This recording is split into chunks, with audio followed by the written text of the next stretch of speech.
What's going on? RecBCQ signing on for another episode of Rex Room. Today we'll be taking a break from Free and What If Frieza was reincarnated to explore a new What If.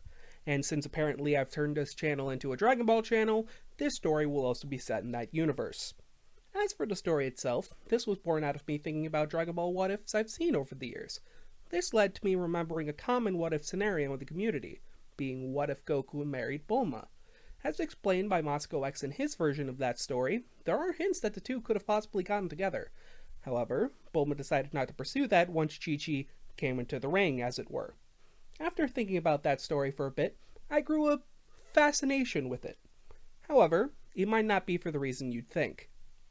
In most versions of this story, you see that Goku and Bulma have kids, just like they did with their partners in the original timeline. However, I noticed that people normally use the characters' kids from the original timeline. That being characters like Gohan, except changed to fit their new parentage. Well, that's perfectly fine. I wanted to do something different. As you may have noticed from other videos on the channel, I like myself some OCs. It's with this story that I'm scratching that itch. Now, you may be thinking, well, what about Vegeta? He's in the title too. If I'm being honest with you, the main motivation for this was just to make another OC. At first, this wasn't even going to be a series. This was a one-off video where I showed my concepts for the children of these pairings. But after a few days, I had formed way too many ideas to leave it at one video. Because of this, only one character will be introduced for now. Due to Dragon Ball's plot, Vegeta's kid won't be present for a while. They will show up, just not yet. Keep in mind that the first OC won't be showing up until later in the video. Due to the nature of this what if, I'll need to spend some time on establishing how these pairs came to be. However, more of a focus will be put on the OCs afterwards. With all that out of the way, let's get into the story proper. Similar to Moscow X's take on the story, we'll be starting at the 23rd Tenkaichi Budokai.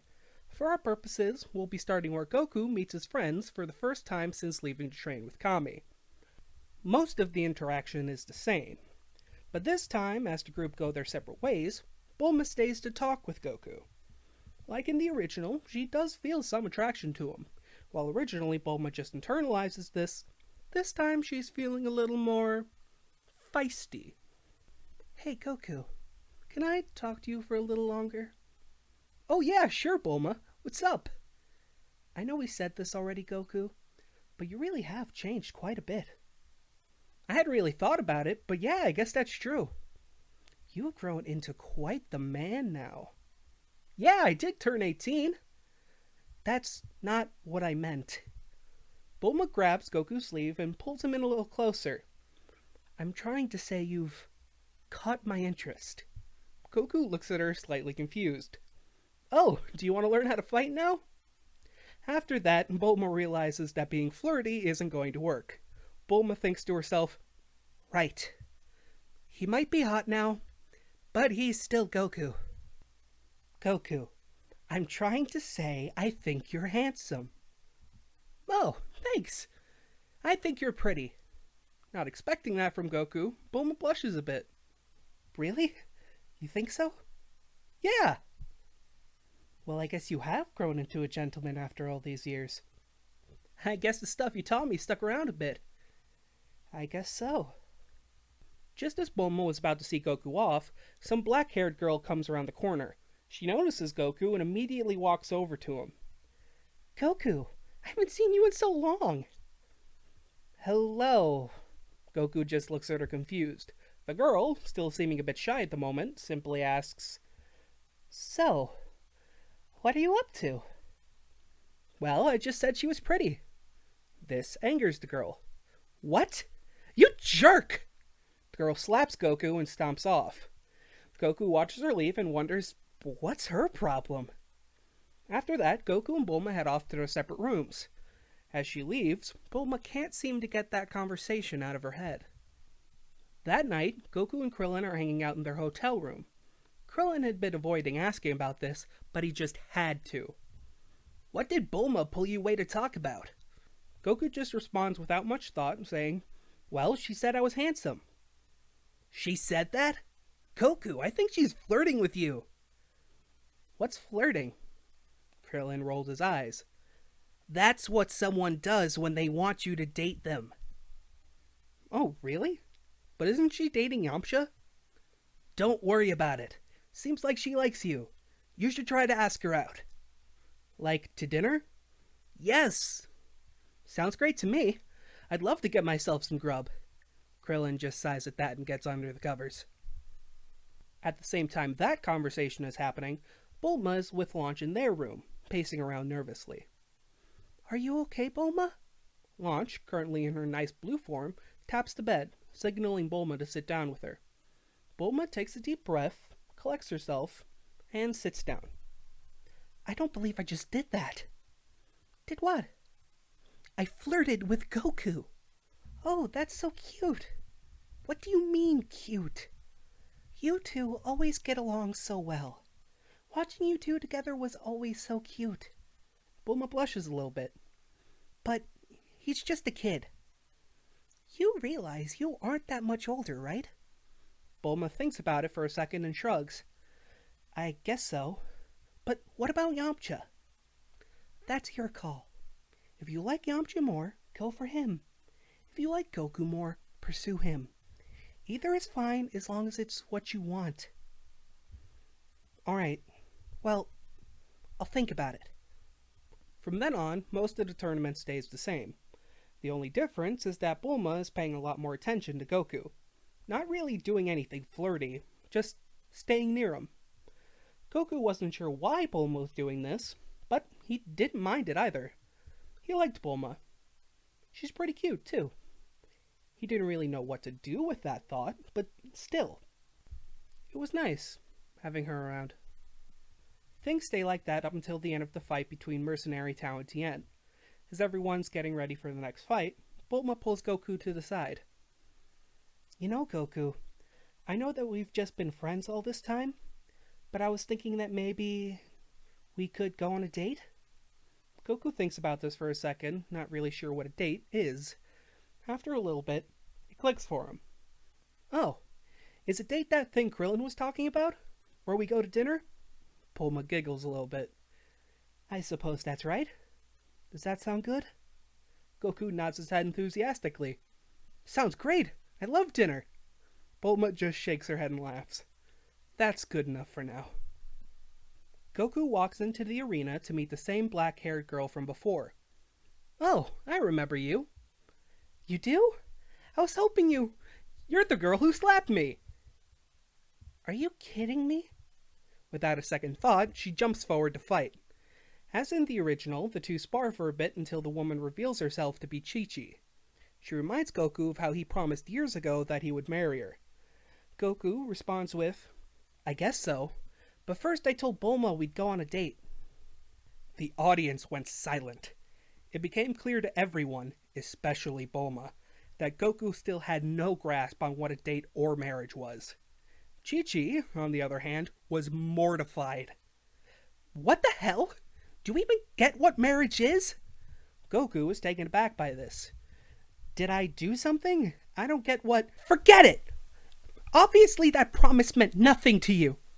Chi-Chi storms off like she did before, this time not looking back. After a few moments of nothing, the announcer breaks the silence. With that interesting confrontation, it seems that Son Goku is the winner! The crowd slowly begins to clap as Goku walks off the stage. Bulma comes up to him as he does so. I don't know what just happened. Did I do something wrong? Bulma looks at Goku with a concerned expression. I think so, but first, I think you need to be given a crash course on how romance works. Bulma begins to smile once again. We can start that when we go out on our date. Bulma hugs Goku. Goku is slightly caught off guard, but he quickly hugs her back. Though that may seem like a happy ending, there is still one thing Bulma didn't address. Yamcha.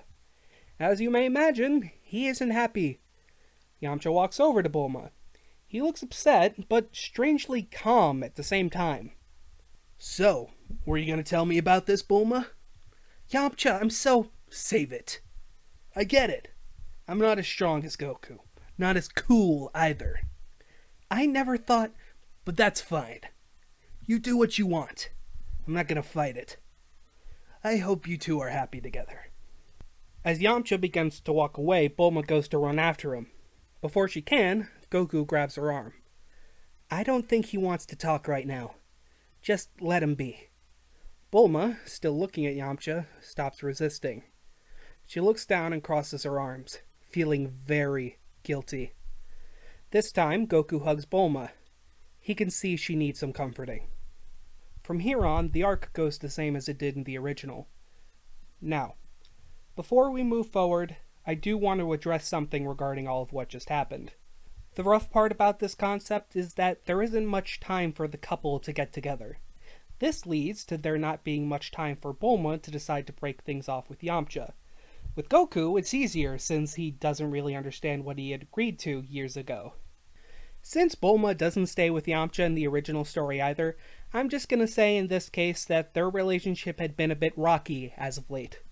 That way, it makes a little more sense as to why Bulma would be so quick to drop Yamcha. I didn't want to explain this in the middle of the interaction since it would break the flow, but just keep in mind that I have put thought into why things play out the way they do. Now that I've explained that, let's fast forward to after the end of this arc. Not too long after the two start dating, Bulma and Goku get married. Keep in mind, though, that this wasn't the plan from the outset. I'm not playing the story as Bulma immediately falls in love and wants to marry Goku. It isn't realistic. Since it's Dragon Ball, we are at liberty to speed up the process, but this does start as a traditional relationship. There was some attraction, so they started dating. It develops naturally from there. As for the wedding itself, it's far more elaborate in comparison to Goku and Chi-Chi's wedding. After all, Bulma is rich. Bulma did try to reach out to Yamcha and Chi-Chi. As you can imagine, neither of them respond. Bulma knew that would happen, but she had to try. Soon after, the couple had their first kid. Finally, I can introduce the character that inspired this whole story. A young girl named Jiraiya. Her name comes from the word lingerie, following the naming scheme for the Briefs family. As for her personality, she's a very sweet girl. In contrast to her name origin, Jiraiya is very innocent, much like her father. She isn't as naive as Goku, but inherited his pure heart. Unlike her parents, she's actually quite shy. Neither Goku or Bulma can figure out where that came from. However, it made her even cuter. Since Jiraiya was so shy, she was easily embarrassed, even by compliments.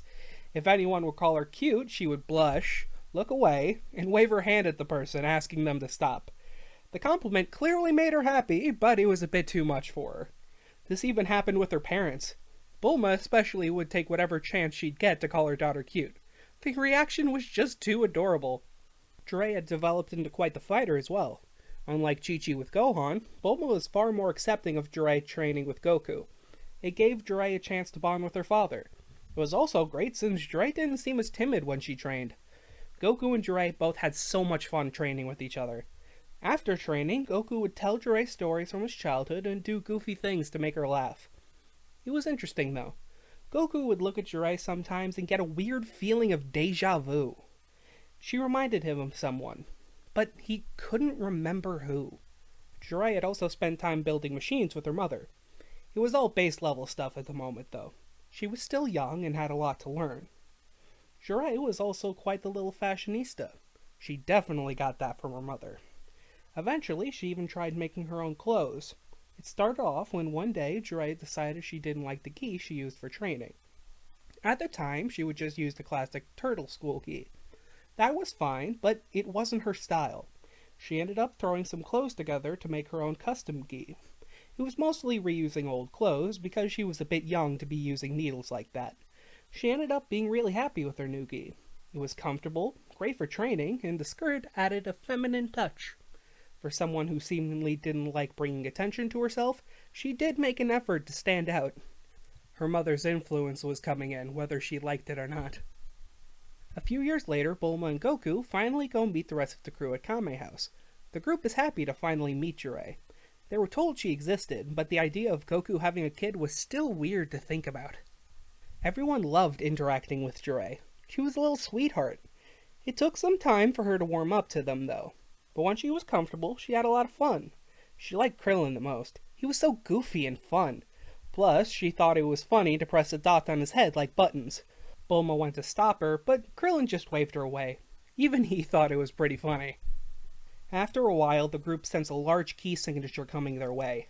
They ready themselves to fight as the Saiyan Raditz flies down to meet them. As in the original, Raditz tries to recruit Goku. He tells Goku about his origins and so on. While this is going on, Jiraiya was hiding behind her mother. As she listens to Raditz, she starts to mess with her tail. She never really thought about it, but now she realizes it is a bit out of the ordinary. As she was messing with it, she accidentally tugs on it a bit, which hurts. She lets out a small yell, catching the attention of Raditz. Raditz stops what he's doing and looks in the direction of the noise. "What was that? Is that a child?" Goku clenches his teeth and says, "That's my daughter." Raditz finds this curious. "Oh, so you were able to have a child with a woman of this planet? Interesting. Well, come out, young one. Say hello to your Uncle Raditz." Jiraiya waits a second and walks out. Raditz is surprised by the girl. He couldn't believe his eyes. Raditz thought, "She looks just like..." Out of nowhere, he begins to walk up to Jiraiya. Without any warning, he kneels down and hugs her. That's where I'll be ending this episode. What do you think? Do you like how I handled the introduction to the story? Do you like Jiraiya? Let me know in the comments below. I had so much fun writing this episode. I put a lot of thought into it. Jiraiya is one of my favorite characters I've made, and there is so much more I have planned for her. So, I hope you like her as much as I do. Please like, comment, subscribe, and ring that bell to know when the next upload is. I'm planning out the next episode as we speak. Thank you so much for watching. This is RecBCQ signing off.